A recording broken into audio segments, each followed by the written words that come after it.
sommes avec Arthur de chez Jumping pour nous présenter le nouveau bridon Liberty.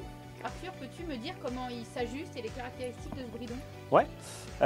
Pour le bridon Liberty, on a essayé de travailler sur un bridon sans museroll qui correspond beaucoup plus à la demande du marché actuel, à ce qu'on peut avoir des cavaliers en ce moment, à savoir à une équitation un petit peu plus nature, si je puis dire. Donc du coup, on a vraiment voulu travailler un bridon qui est complètement épuré, où on enlève au maximum tout ce qui n'est pas, on va dire, obligatoire et qui peut ne pas être nécessaire. Donc sur celui-ci, on a vraiment enlevé toute la museroll avec tous les montants, donc on se retrouve avec un seul montant. Donc la sous-gorge pareil a été enlevée, donc on a juste cette petite sangle qui permet d'avoir un petit peu plus de maintien, mais qui elle peut être aussi amovible, etc. On voit qu'elle est montée en fait sur deux petites boucles de chaque côté, donc ça peut être complètement supprimé.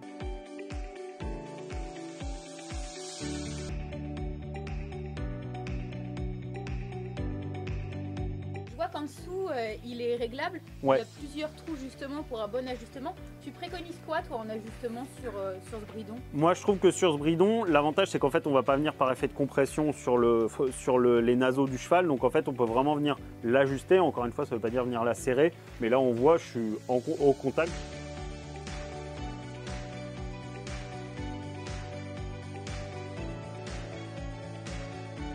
L'idée sur ce bridon-là est vraiment juste d'avoir un petit support au cas où le bridon bougerait un petit peu et d'avoir un petit peu plus de stabilité. Ok, donc l'idée c'est vraiment d'avoir le montant bien droit et pas justement une lanière qui va tirer et complètement ramener le montant sur l'arrière.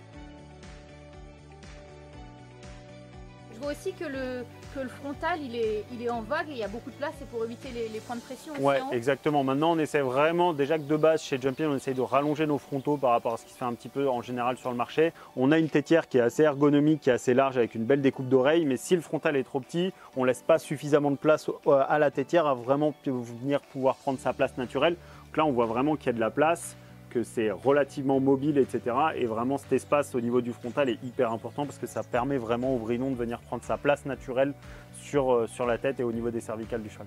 Ok, en plus de ça, je vois qu'il est parfaitement rembourré partout, il a l'air vraiment hyper confortable en plus d'être anatomique. Ouais, on a essayé de faire un truc plutôt chouette pour vraiment qui peut convenir à beaucoup de cavaliers.